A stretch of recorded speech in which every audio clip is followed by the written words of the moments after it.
Hi there, healthy people. Do you have a healthy product or service? If you are a certified medical professional, fitness trainer, author, or chef, Old Fashioned Health would love to promote your services or product on the Old Fashioned Health radio show. Please reach out to us.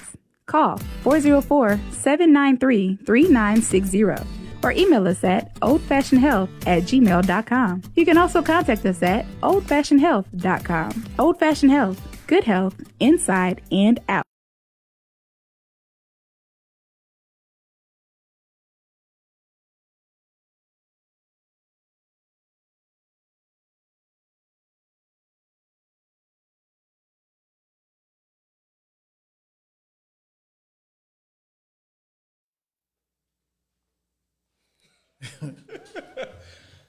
Hello, everyone, and welcome to Old Fashioned Health. This is a special tribute to Dr. King, which I've gotten here, the producer of the show, Mr. Alvin Watson. It's a pleasure to have you. It's a pleasure to be I'm here. excited about this King Day. Excited. Especially since we like right down the street. Exactly. I mean, exactly. we literally like right down, like a block. Yeah. A block from the King Center. So we decided we'd do this show today as a tribute to Dr. Martin Luther King. So I told Jared, I said, let's do something really, really different and good to honor Dr. Martin Luther King. And so this is why we decided to do this. So, and we had a couple of questions. Like I was telling Jared, there was a couple of questions I had. Like one of my first questions to you was, what do you think Dr. King would think of this country as it is to this right now? I think you have to break it down into three parts. Mm-hmm. Where it was when he left it, what he hoped it to be, and if he were to come back now, what is he going to see? When I break that question down, I think he would have been proud in the way that the changes were progressed and civil rights really begin to get fought for. You would still see a little bit of hills and stuff. We've had to climb some challenges. Right. And as of now, I think he would be I think it would be disappointed. I think he'd be very disappointed. I mean, just where we are right now, racism and white supremacy is nothing new. I mean, it's been going on forever. And I think that he would probably be really, really sad to see that. I know he would see the transition as to where we are versus where we came from. I think he'd see the progress.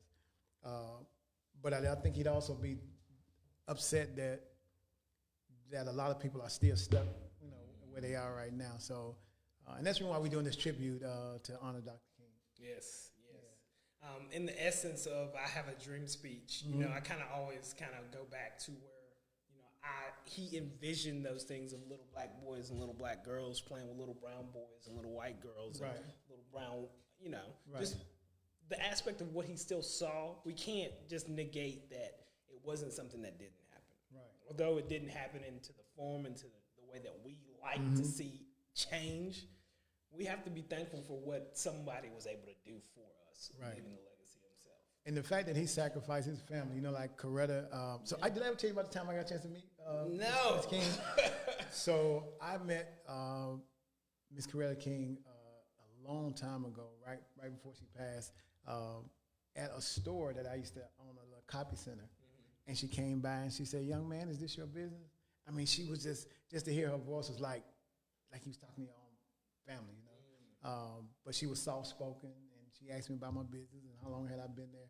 At that time, it was a place called the Rio Mall, and she would just walk through, just like, it's a difference between now when you see people of high profile just walk around versus walk around when at her time. It's like she was just, the community it was really cool. So yeah, I did get a chance to meet her. And then when she passed away, I went to the services, and we stood like in the rain to view the body. How was that experience? So it was surreal. I remember I was standing in line with it was like a line wrapped around the building, and so we wrapped around the building, and it started raining, and the people like, it's raining, we should leave. I'm like, there were people that got water hose turned on them. We can stand here for Coretta. That's true. And we stood out there and laughed and everything, but it was really surreal because I got a chance to meet her in person. And there was another leader at that time, Hosea Williams. You may not see any of his slides on the thing, but Hosea Williams was the one that said he was not going to be bought.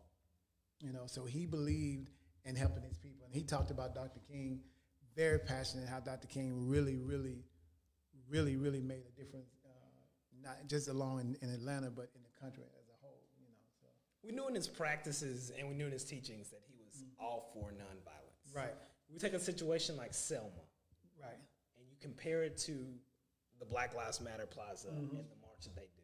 right. Where do you differentiate how you're supposed to stay nonviolent in both of these aspects? So you know, I'm gonna tell you why I think his nonviolence stand was also, other than the fact that you know he believed in peaceful protesting, but he was leading a people, and there were young kids out there, was elderly people out there walking and marching with him. So I think Dr. King was looking at if something were to jump off, he knew that there were other people like little kids and stuff that were marching that would get hurt. So I think that was another reason why he believed in the nonviolence stand. Now, that was then. Now you don't even with Black Lives Matter, they try to do nonviolence as well. I mean, we try to do nonviolence because we got little kids out there trying to teach them to stand up for your rights. And so if you don't do a nonviolent protest, then it's gonna be a problem. You know, because you're gonna have these little kids that may get trampled and hurt and things like that. So they had to do nonviolent things. So and I think that's the reason why Dr. King did it.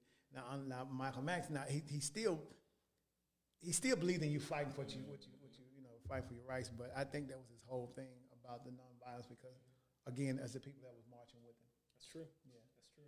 I completely agree with you there. Now, that is one of the tributes, more so than a lot of things I try to motivate and tell people. You know, it's easy to say, you know, I can keep this perspective, I can keep this peace, but to see and witness your people still continue to, hurt. Yeah, it would be. Do you think you could? How do you feel marching? Maybe trying to do the march, Black Lives Matter, and try to be nonviolent, and you got people that are spitting on you and doing things like that. Wouldn't that be a little harder? Yes, 100%. And I think, honestly, I had a great conversation with one of my friends about this, and she was saying, like, we vote for these politicians. Yep. We get them in the office, they get reelected, and they do the same thing, and you don't see the change in the community. If you're really about the change. Right. You're better off seeing the programs or Right. the shows, or networks such as yours get out and impact the community. Right. Today, when we were walking down and we saw that parade, Right. that was thrown on by a church. That didn't take a service member. yeah. That didn't take a politician. Right. That was done by the community. And Big Bethel is like right on the corner from. So we're near the John Lewis mural. If you all want to see that mural, our office is directly across. Our studio is directly across from that. So we're right here in the historical center. And the church that Jared was talking about, they was out there. And they usually feed. They don't just wait for a Martin Luther King celebration. They are always giving food or trying to give back to people that are less fortunate all the time. You know, and so if we don't start doing it at home, I mean, what are we gonna do? We can't be waiting on the government to do anything and everything for us. You know, so I'm one of those people that I know the government has its place. Like I want my stimulus check, but I'm just saying. but it's still on us to take care of home first and not get to the point where we rely on the government or rely on an entity to take care of us, because then when they start doing it, then they want to treat you a different way or make you get used to that. I agree. I guess moving on, even sticking with John Lewis and seeing that memorial every time we come down here, we lost a lot of legends. We did. Including him in 2020. Right. Elijah Cummings. But with the resurgence and reelection in not just politicians, black politicians, be a Republican or Democrat, you're seeing us beginning to recognize the office as a place of change. What are you hoping for moving forward in some of these positions? So, elected officials? Since we are in the historical King area, and Warnock is now a senator, I expect like with Stacey Abrams, the things she's doing, and Warnock coming in and trying to make a difference. I expect to see a difference. I expect that we're going to get out here and vote, turn Georgia blue like we have. I agree. I expect, and Warnock has said, Warnock is, of course, for you all that may not know, He is the minister at Ebenezer Church, which makes me wonder who's going to be the pastor now since Warnock may be in Washington. we should have did some research on that. Hey, we should have. Or can he still do both? He could, depending on. Oh, we'd have to do some research. Don't let me lie on TV. But like, thanks to people like Stacey Abrams, there were other women that were part of this too. That I might not remember the names, but I know Stacey Abrams, Keisha Lance Bottoms, Mayor Keisha Lance Bottoms, and there were a couple of others. I know we may be forgetting the names, but it's not because we don't believe in what the cause. But they have done some great things, and there's some changes that I see that are being made, even with Mayor Bottoms being here. Warnock, and I've had the privilege of personally getting a chance to sit down and talk with Warnock. We went to a conference that Senator Leroy Johnson had done before, and we were invited to be guests there, and Warnock spoke, and he spoke about this tree where the roots go all the way so far down and how strong it makes, and he talked about building a foundation. It was really good. So Warnock, he's been a community person for a while. I will say I've seen it. You know, we're looking at the Lorraine Motel, if y'all can see the pictures that we have in the back. So, you know, it's in Memphis, of course. Yep. And sometimes when I've gone by the Lorraine Motel before, and looking at that picture is still like it's fresh to me. That's the first time when I really realized that actually happened. You know? I think they've done a great job with the memorial as well, down there. Like when you go visit that center and you go visit the King Center, you visit that particular motel, the Historic Museum. So you talking about the King Center here or no, in Memphis. In Memphis, okay. So how was you been that one? Yeah, man, like them keeping everything as pristine to the exact image, the exact detail, the exact story. I can appreciate that. Okay. When I read that and I'm there, I feel like I was there. I can feel the tension. I can feel, and you know, it sounds crazy, but it's like it's no different than some aspects of when I go outside and there's a large crowd and you know you're gathered and you just feel like something just occurred here and you want to feel the spirit. You want to leave with peace, but you also recognize like the hurt, and it's like picking up those pieces and moving forward. Do you think we're doing more as a community working together, like supporting each other as far as business wise is concerned, supporting small black businesses? Do you think we're really doing that? I'm going to be honest with you. I really think we are slowly doing a better job. It does seem like that, especially with the way social media has come across. You can promote so many black businesses, so many black entrepreneurs, so many, whether via businesswomen, via businessmen. Now, women in particular, in my opinion, are really setting the stage to go forward. They are doing an amazing job. Now, so y'all know Jared has a show on the Old Fashioned Up Network called Financial Fitness. He has a fan base of people already that like listening to him. He had this kid today. We were out, and this little kid was pitching to Jared his business. The little kid was 10. He started out with a lemonade stand. He's an entrepreneur. Now, he intimidated Jared and I both because he had 2 books. He's a bestseller on Amazon. I'm right. He has 2 books already. It's like something we're not doing right. But we as African American people, and I think we're doing a lot better with supporting each other than we have. Exactly. I think we're doing a lot better, and I think Dr. King would be proud of that. You know, and I also think about Bernice Dexter and Martin King Jr. How they would feel that their family, their father, fought for people like this. Now, and right quickly, I'll talk about Barack Obama. So, Tim, what do you think when you see this picture? Man, when the definition of change, or you see like true like change come forward, I think you see a progress that has now deterred us from never being afraid anymore. Afraid from running for political office, afraid for standing up and getting in our community. I think you saw real change happen. And although it shocked the nation in 2008, and we're sitting here, 14 years later, still having to deal with this as it's a problem. And you know what? I would have to say part of that, we're dealing with this now. Like when President Obama was in office, and the Republican Party straight out came out and said, we're not going to do anything to support you. The problem I have with it, you can have your own views, but if at the end of the day, the purpose of the party is to help the community and the people. So if you're going to stand and say, I'm not going to do anything to support you, you're not just hurting Barack, you're hurting all the other people that Barack could be helping. And I know they would try to say the same thing about Trump, but I mean, can y'all honestly say how much he's really done for the people? And it's not true that he's done more for African Americans than any administration, especially when the stage was set before you left, you know, so the table was already set, you know, so, but I mean, you know, but we're not gonna get much on that. That's another conversation. That's another conversation, for sure. But we do want to give the leaders like Barack Obama has done. I mean, so he inspired me. I'm gonna tell you, when Barack became president, it was two things I said I want to do. That's kind of that's when Old Fashioned Health Network really started festering and growing a lot. Because I said, there's no way I can let this man be president, and I look at him every day and not be moved to be better, to be a better person. And then I started doing, and then I took the Spanish. I was trying to learn Spanish, right? So I took this Spanish class that I wanted to be bilingual, you know, so I wanted to be able to reach people. So, and then when I started taking the class and I got used to speaking Spanish, I didn't have nobody talk Spanish too. And so of course you lose it if you don't practice it. But I was inspired just by Barack, and to see Barack and Martin there together. And then now we got Kamala Harris.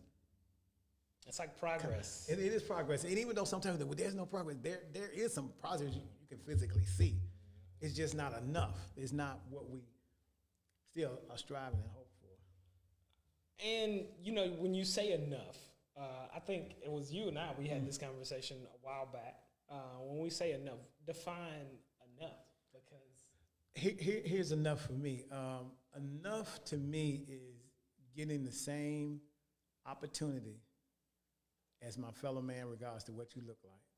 And that to me would be enough, because then it's determined on my willpower to be the best that I could be. But if you don't give me enough to start with, I don't have a fair shot. That's true. But then it's also left up to me what I'm going to do with the shot that I get. But at least give me a fair shot.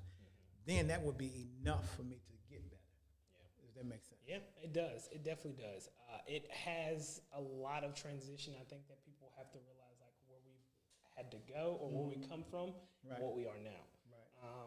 To see, like we said, like to see the Stacey Abrams, to see the Keisha Lance Bottoms, to see Kamala Harris come up, like to see that effort and that progress of how you got people to change collectively. Atlanta turning blue. And then for two senators, also, you know, a Jewish guy and an African American guy. It's like there is some progress, and I think that's the reason why you're seeing the pushback of other people that don't agree. You know, because they don't want to see the positive change that we're going to. You know, it's going to happen at some point. I mean, if we could embrace it, we could be a powerhouse in this country. I don't want to spend my time fighting with somebody that looks different from me when we both have the same common cause to be better than we was yesterday. That's a waste of time. You know, like I don't want to fight with you. That's when people do social media beefs, and like, you fighting with a machine, really? You said this about me, let me say this about. I'm not be doing all that, you know. But yeah, so I think Dr. King again is one of my favorite. I used to say I'm gonna be a cross between Martin Luther King and Malcolm X, because I ain't got a problem with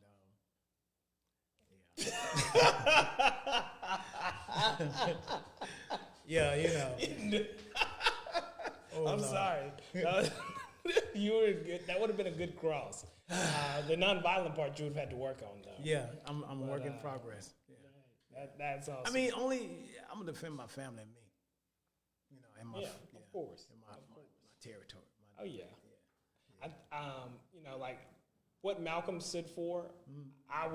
I've heard it in his teachings and in his books, but I really would need to educate myself more on it before I could truly, you know, speak of it. And not to take away from anything from Dr. King, but again, Malcolm was involved in the community. He was a family man. Right. He really made it impactful for what the community and what those people could do. Right.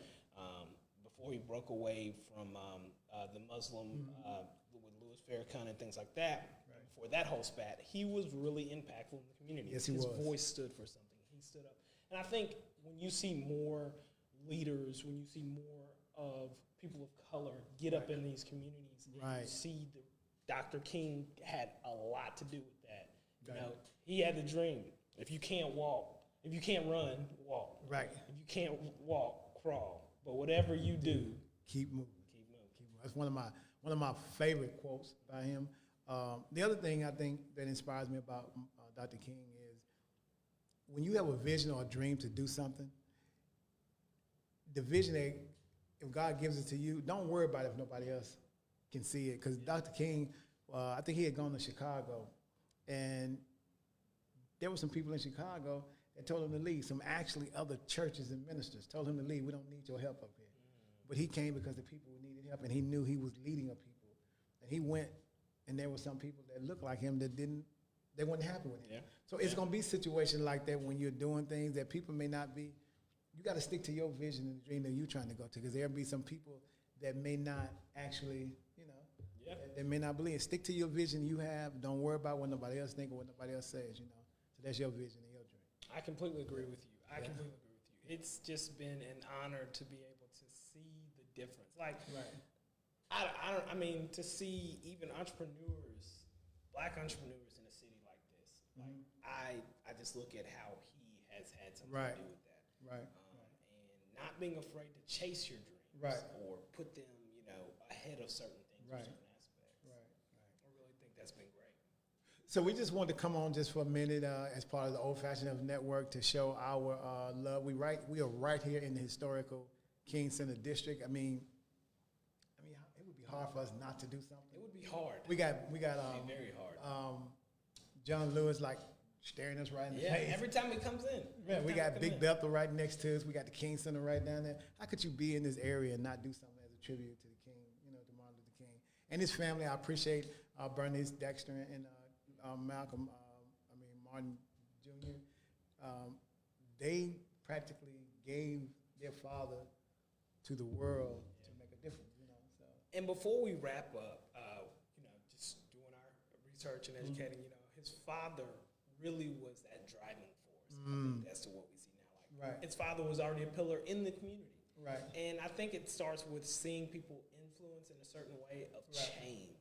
Being told, hey, you don't have to hate these people. Right. You just learn to love them. Through religion, through affection, through belief. Although you love everybody, everybody's not going to love you back. But it's that little bit of light that lets out, that gives that hope for the next person down the line. Yeah, love seems to conquer all, even white supremacy and all that kind of stuff. And it's kind of hard to believe. I read, oh God, I want to remember the minister's name. But he talked about how hate can really hold you back from being blessed. Like, I know people may not have liked the current leader or administration we have, but you are doing a disservice to yourself to hold hate in your heart. Agreed. It does no good to hold a hate because you're no different than the other people that are out there. And this is really funny. I don't hate the past administration. Matter of fact, I sometimes would laugh and be like, oh my God, what are you doing, And so it hurt to see what maybe the thing that I saw other people go through, but I don't have the spirit of hate in my heart. I don't know if I could actually consciously hate, I may be disappointed, but I'm not going to let you block my blessing. I mean, you already sent me my stimulus check, and you want me to hate you? No, I'm not going through all that. You let me miss my money. You've paid me. Now this is the cost that it is. Right. But you got any final thing you want to say? Man, thank you for letting us host this tribute. Yes. One of the many days that we celebrate every year. But let's not take it for granted. Let's be real. We have a lot more things that, although 2020 was a year again of recognition and seeing things go downhill, we have Juneteenth that we've been waiting for forever to get this over. Oh, we got Black History. So let me tell you, we're going to do a lot of stuff with Black History. So y'all see a lot more of these events that Jerry and I are doing because we're going to do a lot of tributes to Black History Month as well. Let's do it. Yeah. I'm looking forward to it. I am too, man. This has been really good. We've not done it live, No. So y'all know we kind of big time now. Y'all see, Oh, slow down. Slow down. Slow down. We're getting there. We still got a ways to go. Yeah, we're getting there. We're bringing the people along with us in this whole aspect of old-fashioned health. Yeah. But the people here that are listening, thank you guys. Thank you guys for listening. are everything. And look, go to oldfashionedhealth.com and you can see Old Fashioned Health. You can see Jared's show. You can see actually my show. I have a podcast called Alvin Eats Healthy, which is all about vegan. We had a little joke about being vegan today. And then we have a kids cooking show, Kids Our Chef. We got several shows. So go to oldfashionedhealth.com and you'll be able to see all the great things we have going on, all right? And the cue is out. Thank you guys so much for joining us on the Old Fashioned Health Network. Good health, inside and out. We'll catch you guys next time. See you later. Be safe, y'all. Happy And wear your Martin Luther mask. King Wear Day. your mask. Wear your mask. We out. Thank you, sir.